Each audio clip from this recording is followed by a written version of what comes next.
Oke, teman-teman. Sebelumnya, apakah teman-teman pernah menghadiri webinar Decade sebelumnya?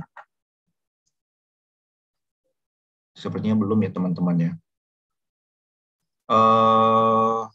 Teman-teman boleh tahu nggak di sini yang background latar belakang itu adalah sebagai seorang pekerja kreatif atau pelajar yang sedang mungkin belajar di multimedia gitu kan, atau mungkin boleh tahu profesi teman-teman, mungkin pelajar atau pekerja gitu, pengen tahu latar belakangnya dari mana aja gitu.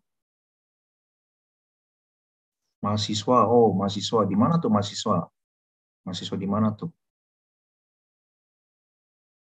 Freelance 3D artist, oh oke. Ya, freelance 3D artist ya. Oke. Hari ini, malam ini saya akan berbagi ya, lebih tepatnya berbagi. Oke, memperkenalkan diri dulu sih ya. Saya Andrew Suryadi, saya adalah founder dari Dapur Animasi. Oke, mungkin langsung mulai aja ya, teman-teman ya. Nah, langsung mulai aja deh ya. Freelance 3D artist. Oke, ya, kita langsung mulai deh. Saya akan bagikan presentasi saya. Ya. Jadi, selamat datang semua teman-teman yang baru hadir. Ya, terima kasih sudah menyempatkan diri untuk hadir di Decade webinar malam ini, teman-teman. Nama saya Andrew Suryadi. Saya adalah founder dari Dapur Animasi bersama dengan rekan-rekan saya, Mas Rangga Yudhoyono dan Mas Peter Sitompul. Ya, nggak tahu teman-teman pernah dengar Dapur Animasi. Jadi kami adalah online platform untuk pembelajaran animasi. Jadi bagi teman-teman yang mau belajar animasi, belajar pokoknya di bidang kreatif gitu ya, Photoshop kayak After Effects, Premiere gitu ya, itu bisa di kita secara online gitu ya. Dan lulusan-lulusan kita juga udah ada yang diterima di di beberapa studio ternama seperti Lumina Studio, Brandoville, Mythologic Studio. Ya, jadi kami mewadahi teman-teman yang mau belajar di platform kami. Untuk teman-teman yang mau upgrade skill terhubung dengan industri, kami juga ada komunitasnya, teman-teman. Ya, jadi kalau teman-teman mau bergabung sama komunitasnya, nanti teman-teman bisa kontak aja Ardian yang sudah menghubungi teman-teman ya. Jadi teman-teman kan tahu ini dari Ardian ya. Nanti Ardian akan memberikan link untuk bergabung ke komunitas bagi teman-teman gitu ya, yang belum tergabung di komunitas. Oke, saya akan memperkenalkan diri dulu, menceritakan sedikit latar belakang saya, teman-teman ya. Jadi ini latar belakang saya ya. Nah, ini ya. Jadi saya mengawali karir saya itu sebagai seorang animator waktu itu tahun 2006 ya. Jadi udah cukup lama juga. Ya, jadi makanya saya sekarang lebih fokusnya itu ke berbagi ya. Berbagi ilmu buat teman-teman yang mungkin sekarang sedang fase merintis karir gitu ya. Sedang fase masih belajar mungkin gitu ya, belajar untuk mempersiapkan diri untuk terjun ke industri kreatif 3D animasi.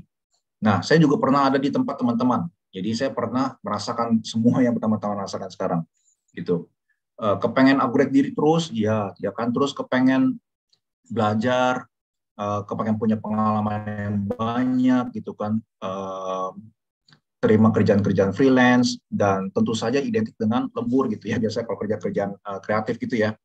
Lembur, begadang gitu ya. Makin malam makin seru gitu kan, makin nyala gitu kan ya kalau kalau kerja di bidang kreatif ya teman-teman ya. Atau teman-teman merasakan nggak? Ya. Tapi ya itu identik dengan emang dunia kreatif itu seperti itu pekerjaannya gitu ya. Lembur, begadang gitu. Nah, dulu saya mengawal karir saya sebagai seorang animator, 3D generalis lebih tepatnya ya, di Castle Production di Jakarta tahun 2006 sampai tahun 2008. Nah, waktu itu saya terlibat di proyek film animasi nasional dan internasional, jadi lokal dan internasional juga gitu waktu itu. Kabayan yang salah satunya kayak yang lokal ya. Kabayan ini pernah tayang di Metro TV dulu, ini udah lama banget. Terus film anak-anak Dino Tales dari luar negeri, dan Panshell dari India gitu ya.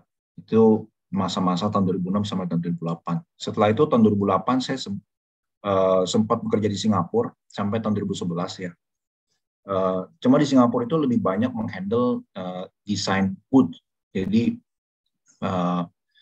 exhibition booth ya, desain exhibition booth, kayak bikin background latar belakang backdrop yang di print, backdrop panggung gitu ya. Jadi lebih untuk acara ini event-event, acara-acara, event-event, pameran, exhibition ya seperti itu. Ya. Tapi walaupun secara teknis mungkin nggak seberat animasi ya, tapi teknisi lapangan ini cukup menantang ya kalau kerja sebagai seorang event designer ya. Karena kalau di lapangannya itu apa yang kita rancang nggak sesuai dengan ukuran di lapangan, nah itu siap-siap aja ikut cari gitu. Jadi cukup menegangkan juga kalau misalnya udah hari-hari event gitu ya buat para desainer yang bekerja. Ya itu waktu itulah saya di Singapura kurang lebih ya 2 tahun lebih waktu itu. Setelah itu balik ke Jakarta, saya sempat bersama dengan teman saya mau mengadakan satu ini ya usaha kayak membuat animasi untuk orang-orang yang mau menikah gitu. Jadi animasinya kita buat, terus kita untuk diputarkan di hari pernikahan mereka, menceritakan kayak kisah cinta mereka pas ketemunya kayak gimana, terus akhirnya mereka mereka pacaran, terus mereka memutus menikah gitu ya. Jadi cerita cintanya tuh tapi kita buat dalam bentuk animasi, kisah cinta tapi kita buat dalam bentuk animasi kayak gitu. Nah setelah itu saya lebih banyak bekerja sebagai seorang matte painter ya, jadi kayak lebih banyak menerima pekerjaan untuk latar belakang seperti ini nih, latar belakang untuk film The Escape waktu itu dari Inspire Studio ya. Entah teman-teman pernah lihat apa enggak film pendeknya, tapi kalau misalnya teman-teman mau lihat ya teman-teman bisa lihat di YouTube The Escape dari Inspire Studio. Nah ini bagian depannya ini saya yang bikin nih, jadi gedung-gedung ini gitu ya. Ini semua matte painting namanya, matte painting yang akhirnya dianimasikan di film pendeknya gitu. Setelah itu saya lebih banyak terlibat di matte painting, latar belakang matte painting untuk iklan Mirai Ocha ya tahun 2014, terus iklan Good Day Coffee tahun 2014, iklan Frost Candy di tahun 2015, dan kalau yang ini nih, ini sebenarnya adalah portfolio pribadi ya. Dan ini portfolio untuk kompetisi, untuk lomba yang akhirnya memenangkan juara pertama.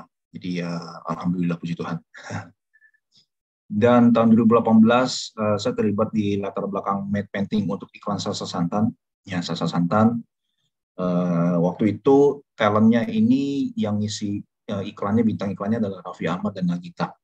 Ya, jadi nah ini syuting dari para petani kelapa. Yang belakangnya ini backgroundnya latar belakang biru gitu ya, layar biru lah, layar birunya ini diganti oleh matte painting bikinan saya gitu. Terus tahun 2019, nah ini sebelum pandemi saya terlibat di iklan Ramayana TVC ya, waktu itu iklan untuk mempromosikan beli baju-baju di situ gitu kan.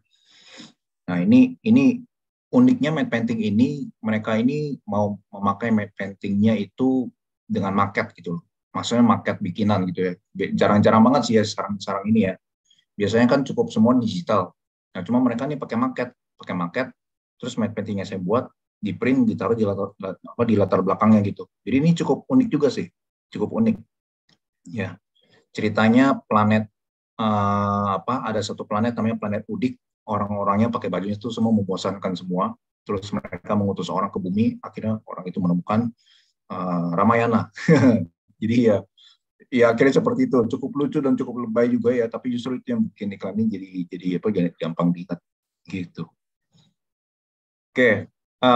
Terus tahun 2020 sampai sekarang ya lebih banyak di bidang edukasi ya. Nah, ini dapur animasi. Jadi bagi teman-teman yang tertarik untuk belajar animasi, terhubung dengan praktisi industri gitu ya, kami juga ada link-link ke studio-studio ya. Teman-teman bisa ya follow kami di Dapur Animasi di Instagramnya, like page Facebook kami Dapur Animasi, like juga YouTube channel kami Dapur Animasi ya, subscribe juga karena kami juga ada banyak acara-acara seperti ini.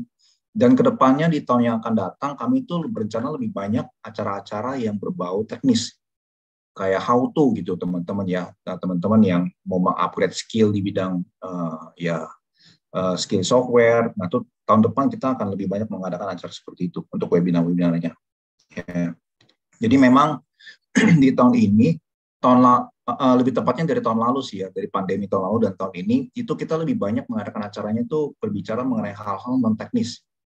Karena untuk membantu teman-teman yang terdampak pandemi gitu ya, kadang kan skill teknis saja nggak cukup ya, tapi harus ada skill-skill yang lain juga, skill-skill kehidupan yang mungkin jarang dibicarakan di komunitas lain gitu ya, tapi ya kita kepengen teman-teman tahu gitu, ya kan. Jadi selain hal-hal teknis, ada juga loh skill-skill non teknis yang butuh kita tahu juga gitu kan, untuk kita bisa cemerlang sebagai seorang digital artist, pekerja kreatif lah gitu. Ya, nah, bagi teman-teman yang mau tahu kelas-kelas kita lebih lanjut bisa juga ke website kami www.dapuranimasi.com. Ya, di situ juga kami menyediakan ada e-book yang gratis tentang pembelajaran animasi buat teman-teman yang mau belajar animasi.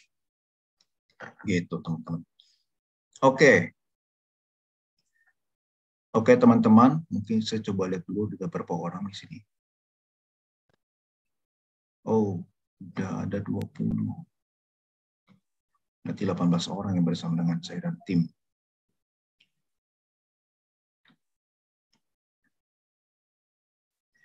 Oke, teman-teman, kalau boleh tahu apakah di sini udah ada yang sudah bekerja, teman-teman, di industri? Mungkin tadi ada satu sebagai freelance ya, dari Mbak Sevina Nurzain ya.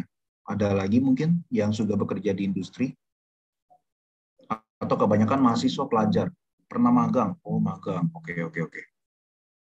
Atau lebih banyak di sini pelajar, mungkin SMK atau mahasiswa, atau dari mana mungkin boleh tahu, boleh sharing di kolom chatting, teman-teman. Masih magang? Oh, magang, masih kuliah. Kalau kuliah, kuliahnya di mana, terus kalau magang, magangnya di mana, gitu. Boleh tahu. Ya.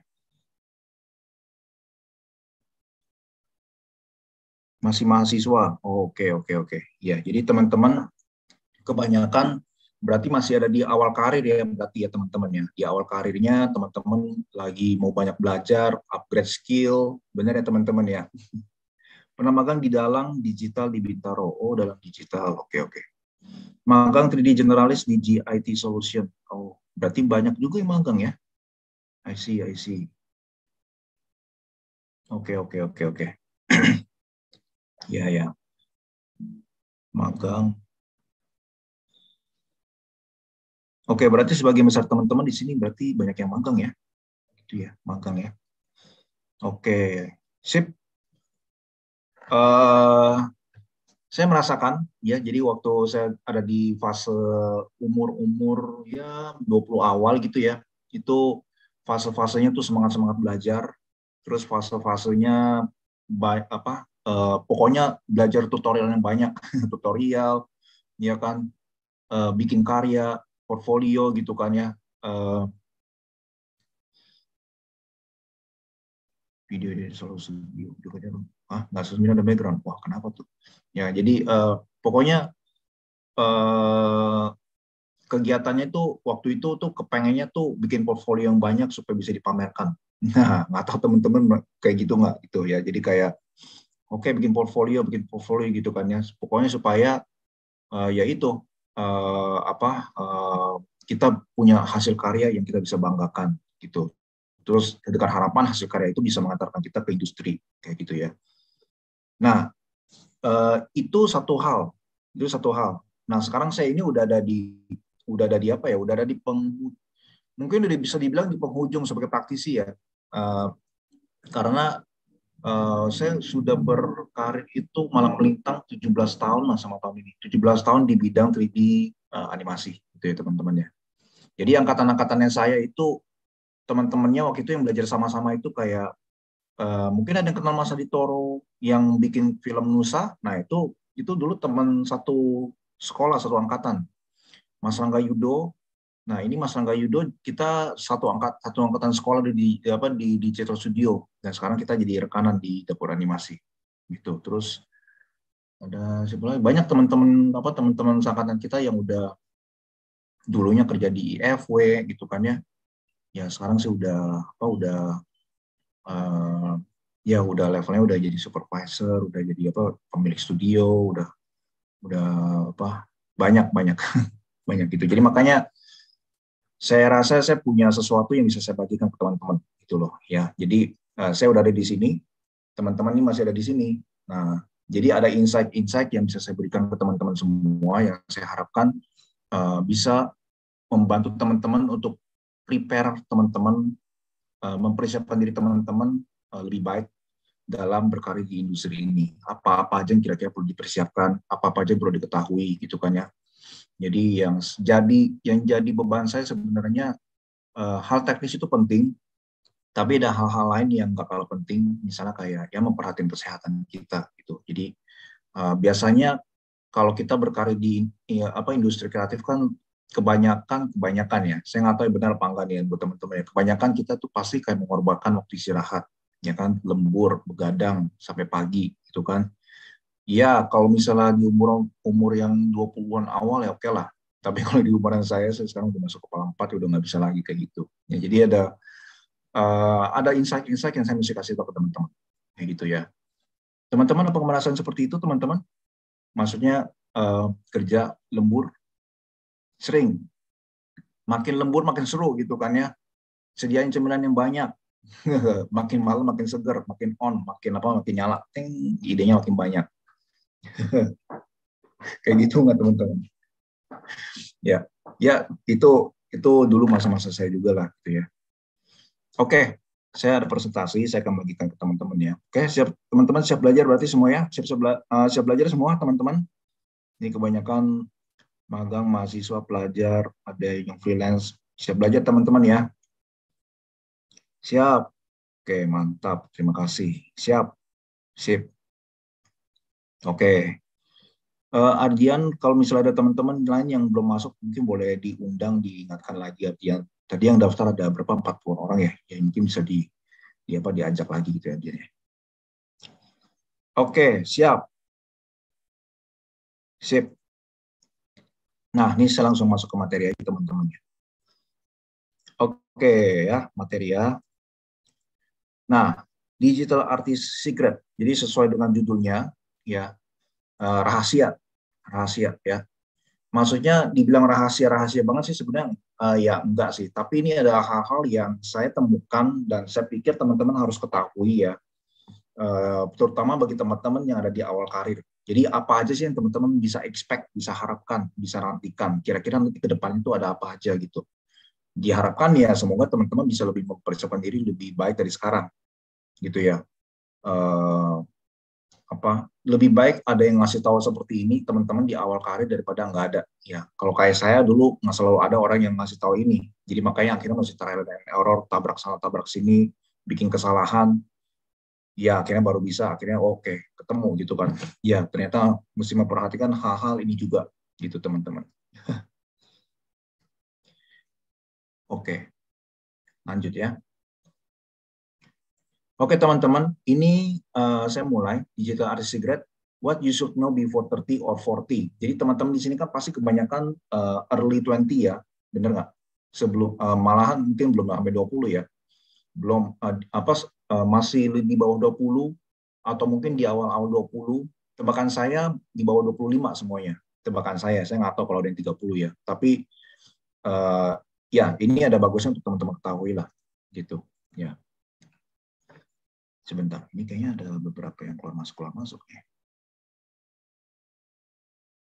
Oke lah. Nah, teman-teman,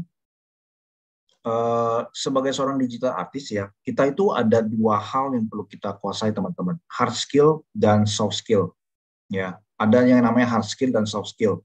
Nah, hard skill itu apa aja? Hard skill itu adalah skill-skill keras yang kita dapatkan di kursus, pelatihan, di kuliahan gitu kan. Ya belajar tutorial, mentorship, ambil course online kayak atau offline gitu kan. Nah, semua itu memperlengkapi kita untuk 4 hal ini nih seenggaknya ya. Kita itu hard skill itu ada apa aja? Jadi pengetahuan prinsip, maksudnya apa? Maksudnya prinsip mengenai desain, warna, komposisi, nilai dan sebagainya, value gelap dan terang dan sebagainya gitu ya. Nah, kalau tebakanku biasanya kalau kita di awal-awal karir kita sebagai seorang digital artist, pekerja kreatif, biasanya kita tuh lebih banyak mengejar hard skill secara software. Biasanya software ya, entah itu Photoshop, Maya atau Blender, ya, atau Effect kayak Premiere kayak biasanya itu, ya kan? Terus ada yang namanya lagi artistic skill. Nah, ini juga perlu dilatih. Jadi kayak menggambar, kita tahu menggambar itu anatomi seperti apa, ya kan, bisa menggambar dengan perspektif, menggambar dengan bayangan yang benar, gitu kan, dengan proporsi yang betul. Nah, biasanya kebanyakan kita mungkin fokusnya itu di software. Tapi kalau misalnya teman-teman sudah di software, sudah ada nih pengetahuan softwarenya, teman-teman itu perlu tingkatkan lagi ke level yang lebih tinggi lagi uh, di prinsip dan artistik gitu. Jadi kayak teman-teman perlu pengetahuan tentang komposisi, anatomi gitu kan, terus prinsip-prinsip desain. Nah, hal seperti ini nih teman-teman juga perlu kuasai karena software tuh bisa berganti-ganti, ya kan? Software bisa, ya, kita pakai software ini, tahun depan udah di-upgrade lagi softwarenya. Jadi software itu ibaratnya kayak alat gitu ya, tools kayak pisau gitu kan, bisa bisa apa aja sebenarnya sih ya. Tapi kalau soal prinsip, nah itu yang terus bertahan tuh, prinsip warna, komposisi, anatomi gitu kan ya. Nah itu yang terus bertahan, mau softwarenya apapun itu prinsip tetap sama kayak gitu. Nah, ada ada satu lagi nih yang termasuk hard skill, thinking skill. Nah, ini saya yakin jarang dibahas. Ya, mungkin di beberapa tempatnya dibahas atau mungkin di perkuliahan ada kali ya. Saya nggak tahu ada nggak di kuliahan. Thinking skill itu kayak kemampuan berpikir analitik gitu ya, kemampuan berpikir strategik, kemampuan berpikir secara kreatif, dan kemampuan berpikir secara kritis gitu ya. Kemudian soft skill. Nah, ini yang paling penting teman-teman. Maksudnya selain hard skill, soft skill ini penting. Soft skill ini adalah skill untuk hidup. Jadi selain skill teknis, kita juga perlu skill kehidupan gitu ya. Karena kita kan makhluk ini ya, makhluk apa? Kita ini makhluk spiritual, kita makhluk sosial. Kita ini perlu menjaga baik-baik kayak badan kita, kesehatan kita, terus hubungan kita dengan orang-orang sekitar kita, terus ya tentu saja finansial ya, karena kan kita di sini hidup cuma pakai uang ya, maksudnya masih menginjak bumi kita ini masih pakai uang gitu kan ya, jadi perlu untuk kita bisa mengelola hal-hal seperti ini, 4 hal ini, spiritual, kesehatan, dan hubungan, dan juga finansial. Satu aja diambil dari kita, 4 hal ini, satu aja gitu ya, kita itu hidupnya apa ya, misalnya ya kalau spiritual diambil, ya kita kayak hidupnya kayak kosong. Kalau kesehatan kita diambil, ya kita punya semua tapi kita nggak punya kesehatan. Kita nggak bisa apa-apa. Relationship kita diambil, kita punya semua tapi kita nggak punya hubungan, ya kita jadi kayak garing sendirian aja gitu kan. Atau semua diambil, semuanya kita ada kecuali finansial. Ya kan? Jadi ya mau ngapa-ngapain susah, ya bisa ngerepotin orang akhirnya karena finansial kita nggak terjaga dengan baik, ya itu juga jangan juga gitu ya. Oke, mungkin kita bahas tentang thinking skill ya. Thinking skill. Nah, ini juga termasuk hard skill. Hard skill yang mungkin jarang dibahas di komunitas-komunitas animasi pada umumnya. Ya, cuma memang aku rasa kita udah di dapur animasi kita memang mungkin udah kebanyakan kali ya membahas tentang non teknis ya. Di tahun depan kita akan memperbanyak yang teknis buat teman-teman, gitu ya. Software, terus kayak skill apa yang dibutuhkan di industri, yang praktis apa aja gitu ya. Nah, mungkin di tahun depan kita akan lebih ke sana. Karena ini memang kemarin-kemarin ini adalah respon kita terhadap keadaan pandemi dan kita tuh ngebantu teman-teman dari segi non teknis gitu loh. Ya. Nah, sekarang ya kita masih bersyukur pandemi sudah lebih keadaannya sudah ini ya, sudah mulai teratasi dengan baik. Ya sudah mulai teratasi dengan baik, kita bersyukur. Ya aku rasa ini ya, nanti konten-kontennya pun kita juga akan ubah gitu ya, lebih banyak mungkin tentang yang skill keras nantinya, yang supaya teman-teman bisa praktis, punya ilmu praktis untuk berkarir di industri gitu. Nah, teman-teman kalau ngomong tentang kemampuan berpikir, skill dalam berpikir itu ada 4 teman-teman. Analytic thinking itu adalah kemampuan berpikir menganalisa keadaan, ya, menganalisa kesalahan, pengalaman. Jadi kita melakukan sesuatu, kita analisa tuh. Maksudnya jangan sampai membiarkan kesalahan yang kita lakukan itu dibiarkan begitu aja tanpa kita belajar apa-apa gitu loh. Jadi kita analisa gitu kan. Terus setelah kita analisa, ya kita ini pasang strategi. Oke, analisanya udah ada. Nah, sekarang strategi berikutnya apa yang harus saya lakukan nih? Ya susun rencana. Jadi ini adalah hasil dari analisa kita akhirnya terjemahkan menjadi strategi gitu. Kedepannya bisa ngapain aja, bakal ngapain aja gitu. Terus creative thinking. Creative thinking itu artinya kemampuan untuk kita bisa berpikir, mencari solusi secara kreatif, teman-teman. Kayak gitu ya. Terus critical thinking. Nah, critical thinking ini yang penting nih. Ini adalah kemampuan untuk kita tuh bisa berpikir secara kritis. Maksudnya nggak puas dalam satu sudut pandang aja, tapi kita tuh bisa belajar melihat dari sudut pandang yang berbeda. Ya, jadi kayak kita tuh mempertanyakan dari sudut pandang yang berbeda. Oke, kita berpikir seperti ini, ya kita udah tahu gitu kalau cara pikir kita kan, tapi kita juga coba belajar melihat dari sudut pandang orang lain. Mereka berpikir seperti ini, kenapa sih?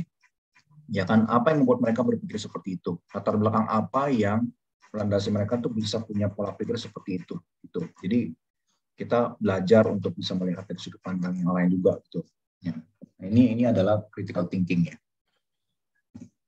Oke, berikutnya, nah soft skill. Nah ini yang saya mau bagikan ke teman-teman gitu ya. Jadi mengenai soft skill, kita sebagai seorang pekerja kreatif, kita itu harus memperhatikan 4 hal ini juga, teman-teman. Karena kehidupan ini kalau nggak seimbang ya, satu aja dari kaki ini diambil, kita ini kehidupannya itu kayak roboh gitu, teman-teman.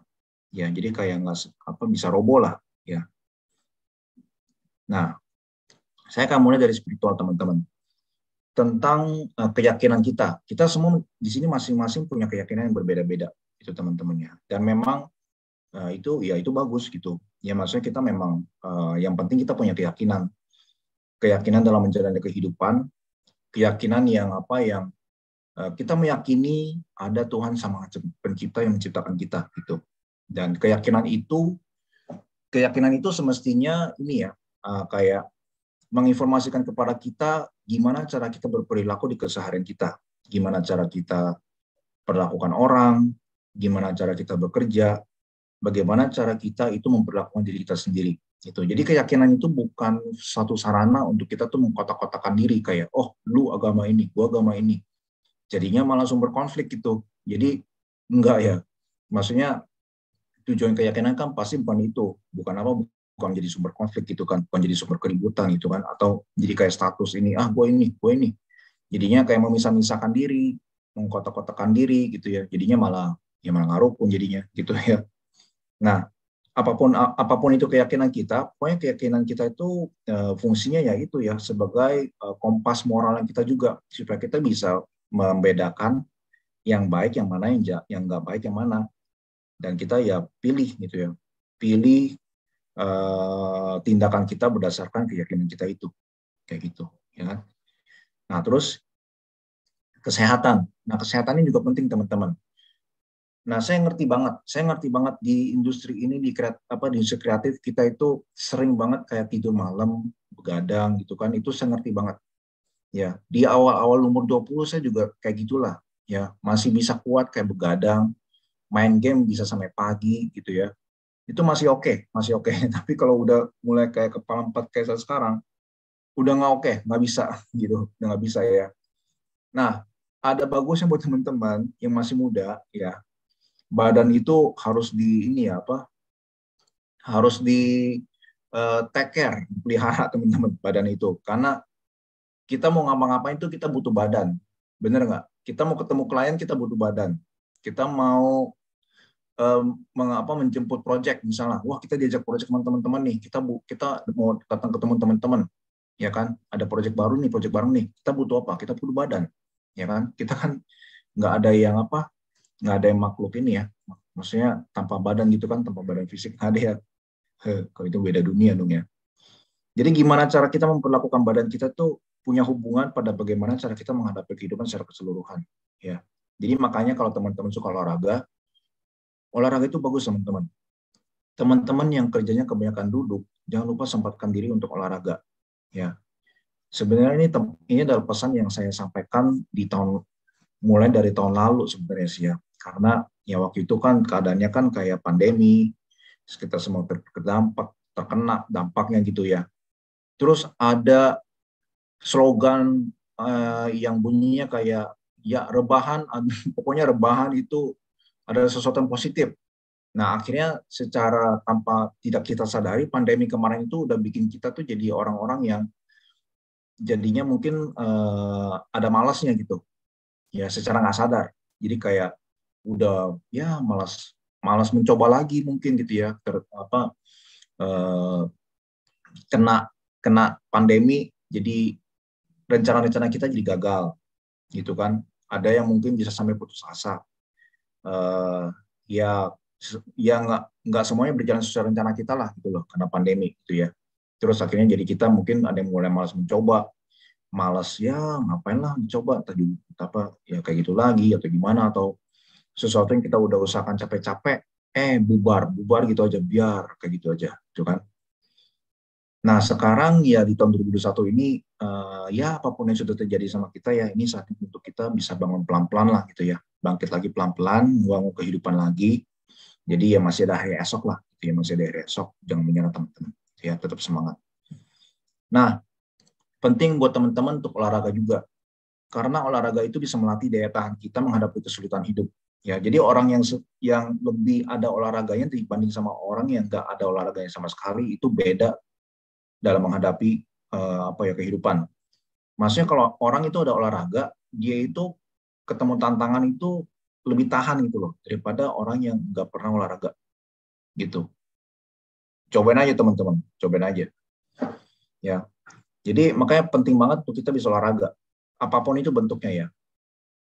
Jadi apapun yang kita investasikan di tubuh kita sekarang, apa itu makanan, kayak istirahat, olahraga, pola hidup gitu ya, itu kita akan tuai nanti di hari yang akan datang. Pasti bakal datang teman-teman. Mau dibilang enggak atau gimana, pasti datang kok. Gitu ya teman-teman ya. Ya kalau misalnya kita pas masih mungkin berusia ya masih muda, kita pikir kita bakal hidup selama-lamanya teman-teman. Kita kayak nggak bakal pernah tua gitu ya. Tapi kalau misalnya udah seumuran saya sih itu udah mulai apa?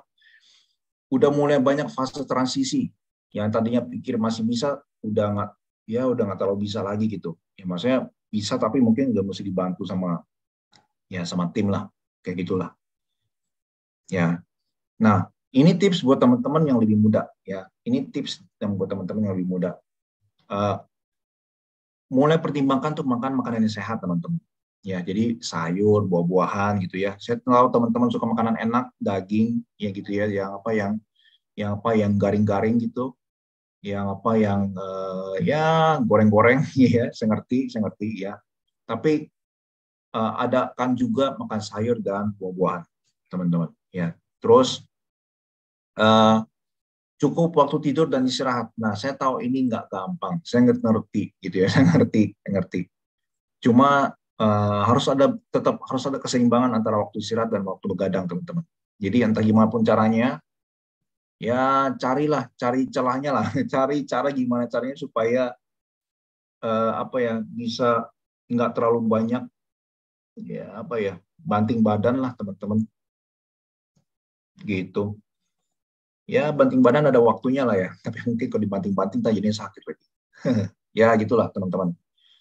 Jaga kesehatan penting. Karena kalau kita mau mencapai impian kita apapun itu, kita nggak mau mencapai impian kita dengan posisi kita lagi di ranjang rumah sakit, benar nggak teman-teman? Kita mencapai impian kita dengan tubuh yang sehat, ya tubuh sehat. Ya kita mau ketemu orang kemana-mana, mau pergi ke sini ke situ ya pakai apa? Pakai badan, kayak gitu loh. Ya jadi jaga badan kita baik-baik teman-teman. Sama yang itu latihan, exercise regularly, ya. Jadi ya seminggu 2 kali, seminggu 3 kali itu udah cukup teman-teman, kayak gitu. Ya. Karena tubuh kita nih didesain untuk bergerak. Kalau kita kebanyakan nggak bergerak, teman-teman, ada ketidakseimbangan yang akan terjadi gitu loh. Ya kita bakal tuai hasilnya nanti, entah cepat atau lambat kita bakal tuai gitu. Kayak gitu ya teman-teman ya. Ini setting apa nih? Tadi katanya begadang lebih seru, Mas. Memang iya, saya ngerti. Begadang kan lebih apa ya? Kayaknya lebih tenang nuansanya. Kayaknya soal kayak waktunya lebih banyak gitu ya. Cuma ya itu dia ya teman-teman. Ya kan, kayaknya biar kayak seru apa gimana gitu. Ya cuma begadang itu kan dampak jangka panjangnya itu nggak oke buat badan kita teman-teman. Ya biasanya apapun yang teman-teman lakukan di masa muda itu nanti teman-teman akan tuai di masa yang akan datang. Biasanya itu. Nah jadi dari sekarang mikirlah teman-teman nantinya mau jadi kayak gimana. Ya mulai sekarang itu diusahakan gitu, kayak gitu. Bikin kayak gini loh teman-teman. Lakukan sesuatu yang bikin versi teman-teman yang nantinya lebih berumur gitu ya, berterima kasih pada teman-teman yang sekarang. Gila, untung dulu gue olahraga, jadi makanya gue sekarang lebih kuat gitu. Wah, kayak gitu. Ya, ya seperti itulah.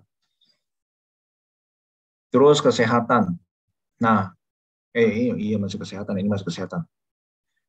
Ya, ini masih kesehatan. Nah, tubuh kita tuh merupakan senjata dan modal untuk setiap kita mencapai kesuksesan. Ya nggak? Karena buat mencapai impian kita, kita itu butuh yang namanya ketemu orang, berpergian, keluar masuk rumah, ya kan? Dan nggak ada satupun yang dari kita bisa mencapai impian kita kalau kita ada di ranjang rumah sakit, ya kan? Ya seperti itu ya. Ya udah ada respon ya. Sehat akal dan jiwa. Begadang jangan begadang kalau tidak artinya. Iya. Kalau misalnya nggak butuh begadang ya jangan begadang itu. Ya. Karena untuk jangka panjangnya, gimana gimana pun juga untuk jangka panjang ya tubuh kita tuh butuh istirahat yang cukup kayak gitu. Terus dalam hal hubungan, nah ini dalam hal hubungan teman-teman. Hubungan itu yang saya mau bagikan itu adalah kemampuan untuk kita bisa memimpin diri sendiri. Nah, leadership skill. Nah, aku rasa nih di zaman-zaman sekarang ini hal-hal seperti ini udah lebih terbuka sih buat teman-teman ya dibanding dulu gitu. Jadi penting buat kita tuh bisa punya kemampuan untuk memimpin diri sendiri. Ya, kita bisa memimpin diri sendiri, ya baru kita bisa memimpin orang lain gitu. Kayak gitulah. Memimpin diri sendiri itu kita butuh pengandalan diri sama disiplin diri, ya kan? Orang yang bisa disiplin itu pasti bakal jadi apa ya, orang yang bisa lebih mimpin dibanding orang yang nggak bisa disiplin. Jadi kalau misalnya kita nggak bisa disiplin teman-teman, kita bakal terus dipimpin sama orang yang bisa lebih disiplin sama kayak. Kalau kita berantakan, kita itu akan selalu harus tunduk sama orang yang lebih rapi, lebih teratur hidupnya, lebih bisa organize hidupnya, kayak gitu. Biasa seperti itu teman-teman. Sampai ya kita masih belajar untuk bisa lebih organize kehidupannya gitu ya. Kalau misalnya kita emang mau ada di posisi kita tuh bisa memimpin gitu. Nah, kalau ngomong soal memimpin itu ada 3 arah, 360 derajat, ya atas, tengah, dan bawah. Jadi kalau kita mau memimpin orang-orang yang lebih tua, misal dari kita, ya kita pakai rasa hormat. Kita memakai hormat gitulah, ya respect. Terus kalau memimpin orang yang ada di tengah, ya biasa kan orang di tengah itu berarti ya secara hubungan ya kita memimpin mempengaruhi mereka secara hubungan gitu, ya kan? Kalau yang bawahnya nih memimpin orang-orang di bawah kita nih yang lebih gampang sih, yang paling gampang gitu ya. Jadi kayak tapi bukan berarti seenaknya ya kita kita bisa kasih value buat mereka, kebanggaan buat mereka, reputasi bisa mereka banggakan gitu ya. Supaya mereka tuh bisa jadi orang-orang yang orang-orang yang ya bisa mencapai potensi terbaik mereka lah kayak gitu.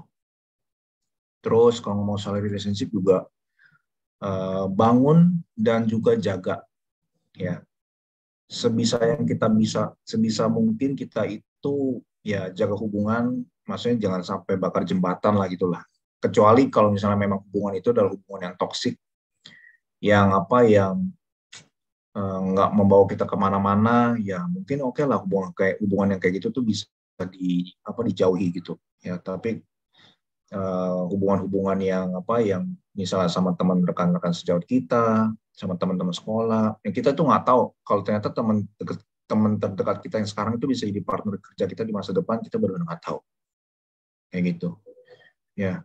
Terus ada 4 macam hubungan teman-teman, tambah kurang bagi kali, maksudnya apa nih? Maksudnya ada hubungan, ada yang kalau kita ketemu orang-orang tertentu, orang-orang itu menambahkan sesuatu di kehidupan kita. Ya, ketemu orang itu kita jadi lebih pinter. Ketemu orang itu kita jadi lebih semangat. Tapi ada juga orang-orang yang kalau kita ketemu itu kita jadi kayak berasa kayak orang yang nggak pinter gitu. Gila, bukannya jadi bego banget nih gara-gara ketemu dia. Maksudnya jadi dibego-begoin gitu. Atau kita itu jadi orang yang apa ya? Jadi ya pokoknya ada yang berkurang lah di kehidupan kita lah. Entah semangat kita jadi berkurang, kayak ketemu dia jadi malah jadi tambah capek gitu kan, pokoknya jadi tambah gimana. Terus ada juga bagi, ketemu orang itu hidup kita jadi terbagi-bagi. jadi apa? Jadi nggak seimbang, terbagi-bagi gitu. Ya kan, jadi nggak sehat. Tapi ada juga faktor kali. Kita ketemu orang itu tuh ngebantu kita jadi bermultiplikasi kehidupannya. Jadi tambah banyak, maksudnya jadi kayak berlipat ganda lah kehidupan kita. Kayak gitu. Nah, pastiin juga kita ini orang-orang yang seperti gimana juga buat orang lain. Apakah kita orang yang menambah di kehidupan orang lain? Apakah kita malah orang yang mengurangi? Apakah kita orang yang membagi atau kita orang memberikan faktor kali buat orang lain? Nah, ini kita yang mana? Gitu. Ya, jadi kita mesti nanya ke diri kita juga. Terus ngomong tentang hubungan, ada juga tentang negosiasi. Nah, teman-teman, ya dalam tingkat apapun kehidupan teman-teman saat ini, teman-teman perlu untuk bisa punya skill negosiasi gitu ya. Terutama kalau misalnya pekerjaan, ya yang paling dasar itu negosiasi gaji lah, kayak gitu. Itu yang paling dasar. Atau di freelance, negosiasi harga gitu ya, supaya ya sama-sama win-win lah gitu. Dalam kehidupan ini kita tuh nggak mendapatkan apa yang kita layak dapatkan, tapi kita mendapatkan apa yang kita negosiasikan. Jadi ada quotes yang seperti itu, gitu teman-teman. Nah, ini soal finansial teman-teman. Ya, soal finansial saya bagikan sedikit. Ini saya dapat dari kursusnya Denlock, atau teman-teman pernah dengar apa enggak. Jadi menurut Denlock itu ada 7 tahapan stage of wealth gitu ya. Tahapan pertama kayak masih struggle secara finansial, kagak ada dana darurat gitu ya. Tahapan kedua udah mulai survive, lumayan ada dana daruratnya walaupun nggak banyak. Tahapan ketiga udah mulai stabil, ada dana darurat sebanyak 3 bulan. Nah, teman-teman, untuk dana darurat itu kalau sebagai seorang yang single belum menikah, idealnya itu kita bisa punya dana darurat 3-6 bulan pengeluaran kita. Gitu. Kalau misalnya nggak ada, teman-teman cepat-cepat kumpulin teman-teman. Karena kita benar-benar nggak tahu kehidupan ini kayak gimana gitu ya teman-teman ya. Kita benar-benar nggak tahu kan. Ya kan, kayak kemarin yang pandemi kemarin, berapa banyak orang yang terdampak, kaget, nggak siap gitu kan. Ya kalau ada dana-dana darurat ya kita jadi lebih mendingan untuk beberapa bulan yang akan datang, walaupun kena PHK masih bisa bertahan gitu. Ya kan. Cuma sekarang ya karena udah belajar gitu ya, jadi sekarang kita bisa mempersiapkan diri lebih baik lagi lah ya. Terus tahapan keempat udah mulai mendingan ya, udah ada dana darurat 6 bulan. Terus tahapan kelima, nah ini udah secure, maksudnya udah oke gitu ya. Bisa punya dana darurat sebanyak 1 tahun. Nah itu udah oke banget tuh, 1 tahun pengeluaran gitu kan. Jadi kalau misalkan cut PHK ya 1 tahun nggak kerja tuh masih bisa bertahan. Itu udah oke banget gitu. Terus kalau misalnya yang lebih pinter lagi dan lebih tinggi lagi, ya bisa punya dana darurat 2 tahun sampai 5 tahun. Itu udah itu ya yang pasti pekerjaannya itu yang pasti keahliannya juga udah tinggi lah gitu ya. Keahliannya udah tinggi, dan yang pasti kita itu bisa ada di tempat itu kalau skill kita dalam berkomunikasi juga bagus gitu. Nggak mungkin nggak. Ya kalau misalnya kita cuma kayak pekerja ahli aja gitu ya, itu mungkin kita butuh apa ya? Ya pokoknya intinya kita butuh skill soft skill yang mumpuni juga lah, yang bisa mengantarkan kita ke tempat ya memang kita itu bisa punya high income gitu. Ya, seperti itulah. Ya. Jadi makanya soft skill itu sangat penting sekali, teman-teman. Nah, ini adalah tips-tips simple untuk finansial, teman-teman. Jadi penting buat teman-teman tuh bisa catat pengeluaran dan pemasukan. Ya, jadi kita bisa nge-track tuh. Mana yang kita perlu tingkatin, mana yang kita perlu kurangin. Kalau misalnya kita nggak nyatet, teman-teman, kita tuh nggak tahu yang kira-kira menghasilkan banyak itu yang mana, yang kira-kira selama ini bikin kita duitnya kurang terus itu yang mana kegiatannya, yang mana yang perlu ditingkatin, yang mana perlu di-cut, gitu kan. Kerja mana yang menghasilkan dan yang mana yang enggak. Terus ya punya dana darurat, gitu ya. Nah, ini semua berbicara tentang kualitas hidup teman-teman. Jadi, teman-teman yang sekarang sedang ada di awal karir, jangan lupa teman-teman ya. Teman-teman berkarya, teman-teman berkarir, semuanya itu pasti nanti ujungnya supaya teman-teman itu bisa punya kualitas kehidupan yang baik buat teman-teman dan juga keluarga teman-teman. Ya. Jadi, apapun itu yang teman-teman lakukan, pastikan yang teman-teman lakukan itu bisa meningkatkan kualitas hidup buat bisa jadi lebih baik. Karena ya akan berdampak pada kehidupan teman-teman sekalian sama keluarga teman-teman juga dan orang-orang yang di sekitar teman-teman gitu, ya kan. Jadi kehidupan kita kan juga nggak tentang diri kita aja ya, tapi juga orang-orang di sekitar kita. Jadi ya jangan sampai kita kehilangan tujuan hidup kita, kompas hidup kita tentang tujuan hidup kita sesungguhnya gitu. Oh ya, sama kalau misalnya berbicara tentang finansial, penting juga buat teman-teman untuk bisa punya asuransi, teman-teman. Ya minimal BPJS. Karena ya kehidupan kan sudah dibuktikan, nggak bisa dipastikan ya, kayak kemarin-kemarin, yaitu ada beberapa teman-teman saya yang seumuran sepantaran atau bahkan lebih muda, udah meninggal duluan, karena ya kemarin-kemarin yang kan ada kena COVID juga ya. Ya sekarang yang bersyukur keadaannya udah membaik. Cuma ya itu teman-teman, jadi penting untuk bisa punya proteksi apapun dia bentuknya teman-teman. Ya, jadi jangan pikir nggak penting teman-teman, beneran penting. Ya, biasanya kalau misalnya kita udah butuh, itu udah telat biasanya. Biasanya hal-hal seperti ini kita butuhkan pas kita lagi nggak butuh. Kayak payung aja. Kita butuh payung pas sebelum hujan. Kan? Kalau misalnya udah hujan, baru cari payung udah telat ya, basah gitu. Ya, seperti itulah. Oke. Oke, teman-teman, semoga bisa mendapatkan pembelajaran, semoga bisa mendapatkan manfaat dari sharing-sharing ini, teman-teman ya. Apakah sharing ini bermanfaat, teman-teman? Jadi memang sharing ini bukan sharing yang teknis ya, tapi saya akan adakan sharing teknis itu lebih banyak di tahun depan, ya, mengundang teman-teman dari industri. Jadi nggak cuma saya doang yang sharing, tapi juga ada teman-teman kami dari industri yang sharing juga, tuh. Ya, apakah bermanfaat teman-teman sharing seperti ini buat teman-teman? Tentang topik ini tadi gimana sih cara kita bagi waktu olahraga buat kalau kita sendiri? Cara kita bagi waktu. Ya olahraga itu nggak selama-lama. 1 hari setengah jam aja udah cukup gitu. 1 hari setengah jam udah cukup. Cuma kan kadang-kadang kita nggak prioritaskan olahraga, bener nggak? Entah itu karena malas atau karena apa gitu ya. Pokoknya kita tuh belum ada satu keinginan, maksudnya belum ada satu ini loh, satu keyakinan kenapa kita mesti olahraga. Kalau kita nggak dapat itu pasti ujung-ujungnya kita olahraga sebentar, ntar udah nggak olahraga lagi. Jadi kita mesti cari tahu kenapa kita mau olahraga. Maksudnya cari tahu kenapanya tuh. Apa yang bikin kita tuh mesti olahraga gitu. Terus ya cari teman ya kalau bisa ya. Karena kalau misalnya kita sendirian, ya jadinya bisa lebih gampang malas gitu atau apa ya ntar aja lah. Akhirnya nggak juga gitu. Kayak gitu sih. Jadi kalau olahraga kalau misalnya benar-benar niat, itu setengah jam aja udah cukup. Setengah jam aja udah cukup 1 hari. Terus seminggu 3 kali, nah itu udah cukup banget. Gitu loh. Kalau portfolio ya kita kan biasa pasti lebih banyak bekerjanya di portfolio gitu ya. Entah itu mungkin setelah kerja, ada waktu, ya bangunlah portfolio kita pelan-pelan. Kayak gitu, bikin proyek sendiri, misalnya kayak gitu ya. Gaji di industri animasi Indonesia bisa mencukupi semua kegiatan sudah bisa jadi kaya. Kalau jadi gini, gaji yang kita terima itu biasanya ada porsinya masing-masing sesuai sama tahapan kita, entahkah itu junior, apakah senior gitu, ya.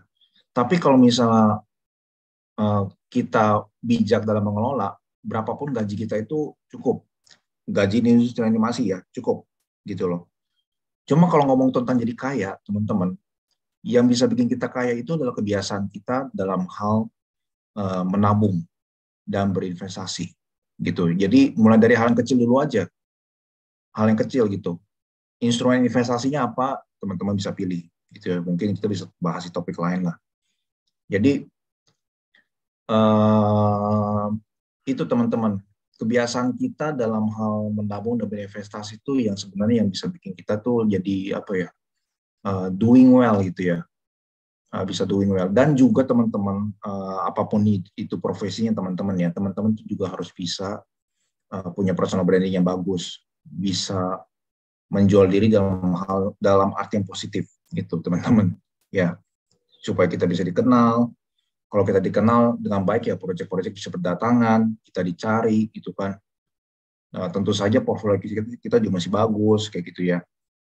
Jadi ya hal seperti itulah teman-teman ya. Tapi kalau misalnya nanya apakah cukup, saya bilang kita bisa cukup kalau kita pintar mengelola ya. Kita pintar mengelola. Cari yang sesuai kapasitas kita saat ini gitu loh. Apakah itu dana darurat? Ya minimal sisihkan 20% misalnya untuk dana darurat di pengeluaran gaji kita. Terus asuransi ya minimal berapa? 10-20%-nya untuk asuransi gitu ya. Jadi cari yang sesuai kapasitas kita lah. Ya, daripada nggak ada sama sekali. Jangan sampai nggak ada sama sekali, teman-teman. Kayak gitu. Wah, banyak pertanyaan ya. Bermanfaat. Terkadang uang habis banyak ketika kuliah dan ikut course, lalu gaji masih 3 juta per bulan, dan jika dihitung sebanyak 5 tahun yang lebih sedikit. Sekali belum terhitung lembut dan tidak dapat gaji. Oke, ya. Iya. Uh, ya kalau misalnya emang dikit ya kita bisa mempertimbangkan untuk mungkin cari sampingan gitu ya, cari freelance gitu yang nggak mengganggu waktu kerja kita. Nah itu bisa kita lakukan. Nah teman-teman yang masih muda masih bisa lakukan hal seperti itu. Jadi misalnya kayak ya siang-siang kerja, malam freelance gitu. Masih bisa lakukan hal seperti itu. Konsekuensinya apa? Ya di masa hidup teman-teman yang masih kuat, masih muda gitu ya, memang ada kalanya ya mengorbankan waktu istirahat ya, ada kalanya seperti itulah. Ya, pasti ada kalanya seperti itu juga lah. Jadi ya cuma ya itu ya teman-teman ya, yang saya bagikan sekarang ini adalah sesuatu yang teman-teman akan hadapi nanti gitu. Jadi teman-teman bagaimana cara mempersiapkan dirinya. Nah, silakan teman-teman mulai dari sekarang aja mempersiapkan diri gimana caranya. Kayak gitu. Ya teman-teman ya silakan, seenggaknya ada orang yang ngasih tahu loh. Ini ya nanti akan di depan ada seperti ini gitu. Nah, teman-teman gimana cara mempersiapkan diri. Kayak gitu. Ya, kayak gitu. Ya mungkin kalau misalnya baru 3 juta per bulan ya pengeluaran yang yang nggak terlalu penting bisa di-cut dulu, ditahan dulu, kayak ya nunda kesenangan dulu lah untuk beberapa saat gitu ya, kayak gitu. Izin bertanya, untuk kualifikasi sebagai junior apakah ditentukan dari dari skill? Iya betul, dari pengalaman dan dari skill biasa seperti itu. Biasanya pasti seperti itu gitu ya. Kalau misalnya kita belum ada pengalaman, ya otomatis kita udah pasti ya kita mesti cari pengalaman dulu, kayak gitu. Ya udah ada pengalaman, udah ada track record, ya itu pasti kan skill kita kan bertambah. Yang paling berharga itu pengalamannya itu, ya kan? Kayak gitu loh. Bagaimana cara mengatur rasa jenuh yang tiba-tiba muncul saat bekerja atau membangun portfolio? Karena kalau dipaksa tengah berantakan. Ya ada bagusnya kita bisa ini ya, kita bisa mungkin kayak ini, set aside. Jadi kayak kita tuh melakukan hal kegiatan yang lain dulu. Kita itu mungkin bisa ya taruh dulu sebentar lah kerjaan-kerjaan yang kita bosan, ya oke lah kita ngapain dulu kek. Yang paling gampang ya liburan kek, atau jalan-jalan kemana dulu, melakukan hal yang lain dulu gitu loh. Jadi kayak melakukan hal-hal yang lain yang bisa bikin kita tuh refresh. Nanti kalau misalnya udah, ya baru balik lagi ke pekerjaan kita, rutinitas kita sehari-hari. Yang paling gampang sih liburan sih, yang paling gampang sih ya. kayak gitu. Yang paling gampang sih liburan. Gitu sih ya. Jadi coba lakukan hal-hal yang lain dulu. Hal-hal yang apa yang ya um, istilahnya kayak mematahkan rutinitas lah, mematahkan rutinitas gitu. Jadi kita lakukan hal yang lain dulu. Nanti kalau misalnya kita udah merasa lebih baik, ya baru balik lagi ke hal yang semula kita lakukan gitu. Ya.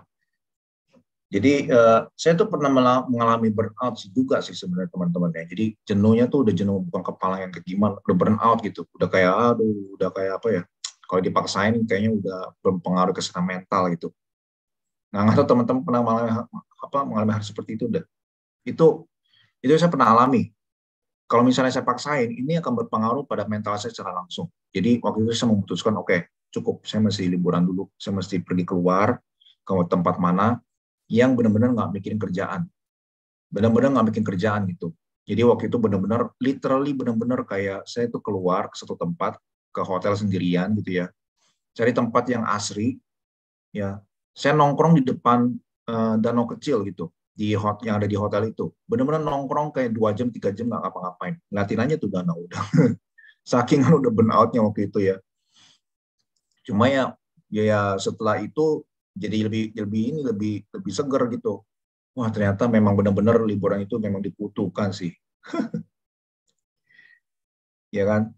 Jadi kayak gitu. Kalau udah fase burnout ya benar nih kata Gali Prakasiwi, harus istirahat dan refreshing.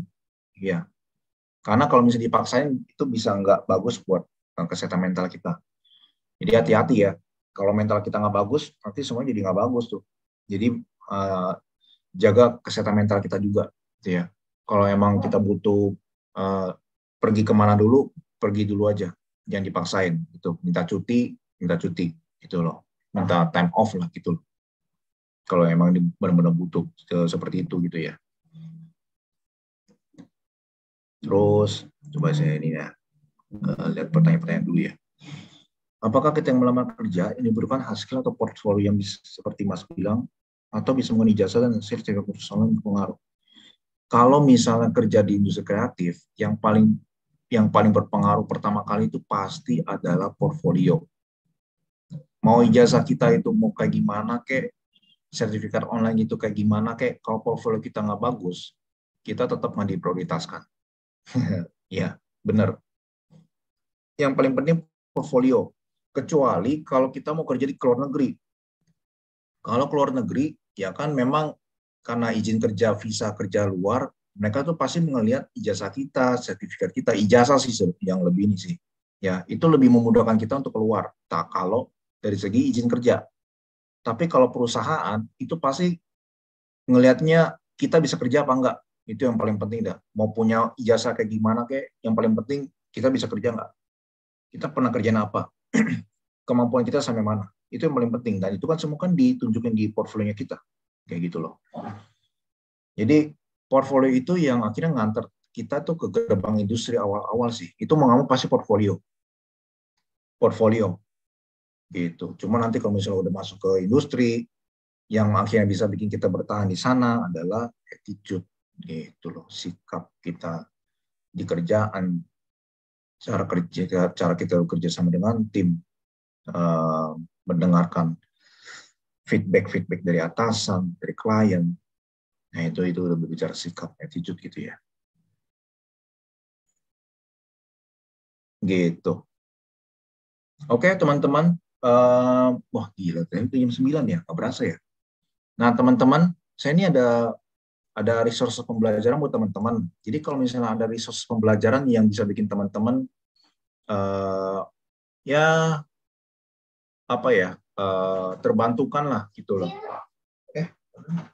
Terbantukan teman-teman ya. Jadi kayak tips untuk teman-teman dari segi artistik, terus saya juga bagikan rahasia-rahasia saya, bagaimana caranya bisa menghasilkan gambar yang bagus gitu ya, dengan komposisi yang bagus gitu. Nah, kalau ada resources seperti itu, teman-teman mau nggak, teman-teman? Ya, jadi saya membagikan pengalaman saya sebanyak 16 tahun sampai 17 tahun itu di industri dalam satu resources lah gitu loh, teman-teman ya. Kalau ada yang resources seperti itu, apakah teman-teman berminat? Ya, ya jadi Bulan, jangan dia ada keponakan saya. Ya, Bulan, kita lagi ini ya, ada kakak-kakak. Iya. Nah, teman-teman, saya mau membagikan resources ini teman-teman ya, buat teman-teman ya. Jadi semoga bisa bermanfaat buat teman-teman semua. Nah, jadi saya ada e-book ya, e-book namanya Decade. Decade ini adalah kumpulan hasil karya saya sebanyak 16 tahun, teman-teman. Jadi dalam buku ini ada galeri, ada tutorial, ada tips and trick, bahkan ada bonus rahasianya juga, teman-teman. Ya, ada galeri 40 gambar hasil karya saya selama 16 tahun, ada tips dan trik eksklusif sebanyak 5 tips and trick, terus ada tips untuk kalau teman-teman mau menciptakan digital environment yang bagus itu seperti apa, ada bonus buat teman-teman 10 video tutorial dan proses painting yang eksklusif, dan juga ada bonus rahasia. Bonus rahasianya itu adalah yaitu file project pilihan, file kerjanya saya bagikan buat teman-teman. Itu termasuk di bonus eksklusifnya, bonus rahasianya. Dan juga ada, dan di buku ini saya juga menyematkan ini pesan-pesan kehidupan yang tadi saya bagikan, jadi biar bisa mengingatkan buat teman-teman apa yang teman-teman pelajari hari ini. Ini adalah sesuatu yang penting yang teman-teman akan hadapi nanti gitu. Ya, teman-teman nggak hadapi sekarang, tapi teman-teman akan hadapi nanti. Nah, seenggaknya bisa membantu mengingatkan teman-teman apa yang perlu dipersiapkan dari sekarang. Kayak gitu loh. Ya. Nah, ini adalah beberapa testimoni dari orang-orang yang sudah membeli. Ya, semangat berkembang lebih jauh, gitu kan. Terus ada yang menurut mereka inspiratif. Ya, sebenarnya bukan cuma mengenai karya-karya saja, tapi saya berharap buku ini juga bisa menginspirasi ya teman-teman ya. Terus ya ada yang ada yang bilang di buku ini tersimpan nilai semangat, berjuang ketemu Indonesia, belajar berbagi, berempati, bersahabat, komunikasi, dan religi sebanyak lagi gitu ya. Jadi ya saya berharap ini bisa inspirasi buat teman-teman semua sih. Dan yang ini dari murid saya ya, yang pernah belajar sama saya juga nih. Nah, terus ya ini ada beberapa testimoni dari teman-teman komunitas dan juga dari murid saya juga. Ya, betul.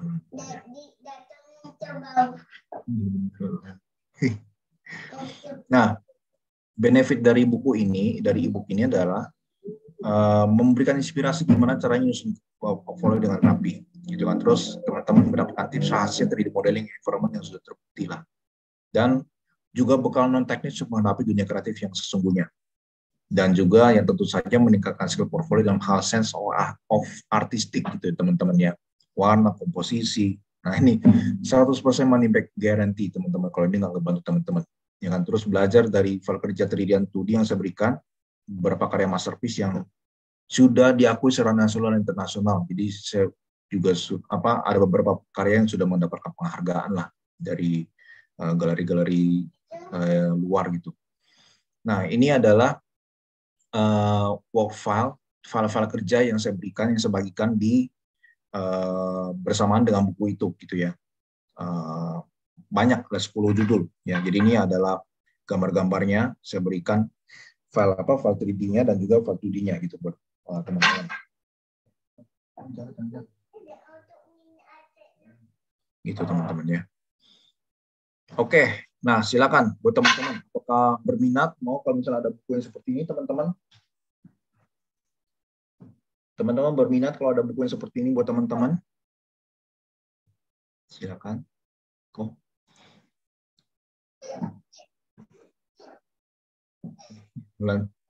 Nah, buat teman-teman ya kalau ada yang berminat, nah ini saya mau bagikan teman-teman sebenarnya buku ini dengan bonus-bonusnya dan project file-nya ya, saya yakin buku ini berharga sebesar 1,5 juta karena berisi kompilasi file-file project yang saya sudah kumpulkan selama beberapa tahun ini gitu loh, Jadi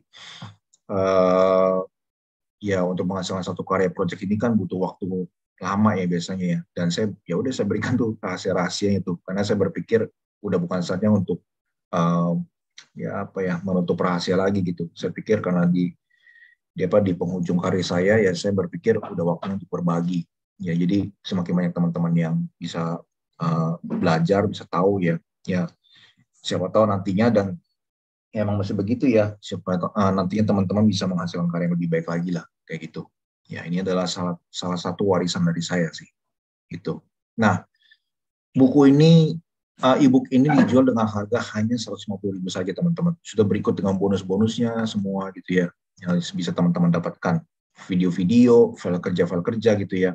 Jadi cuma 150.000 aja. Untuk buku galeri seperti ini, saya yakin itu nggak mahal, sangat murah sekali teman-teman. Ya kan? Nah, kalau teman-teman berminat, silakan teman-teman ya hubungi Ardian yang sudah mengajak teman-teman ke webinar malam ini. Itu teman-teman ya.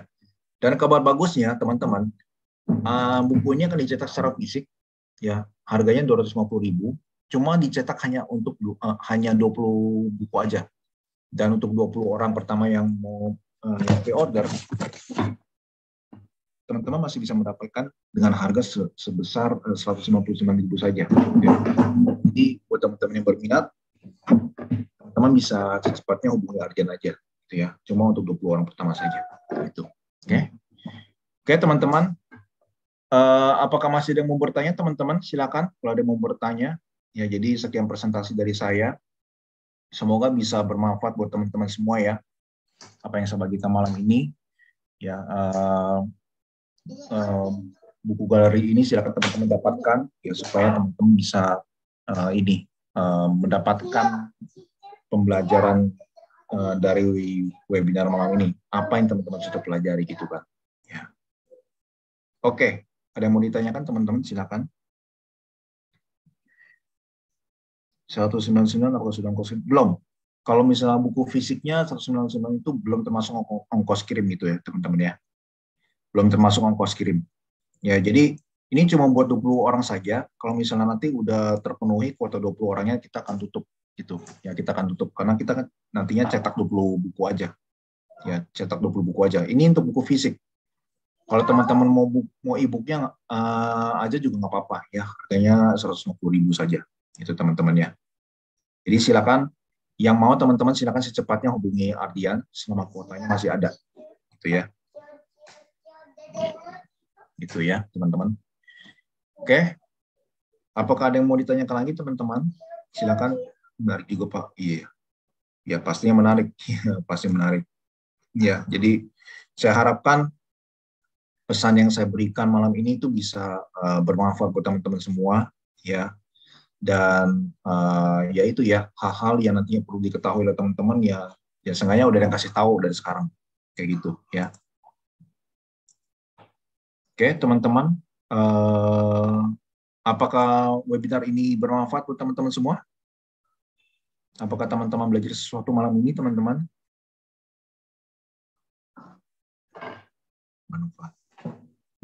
Bermanfaat banget ya. Semoga teman-teman bisa belajar sesuatu malam ini teman-teman ya, sangat bermanfaat. Oke, terima kasih untuk ilmunya, bermanfaat ya, sama-sama ya.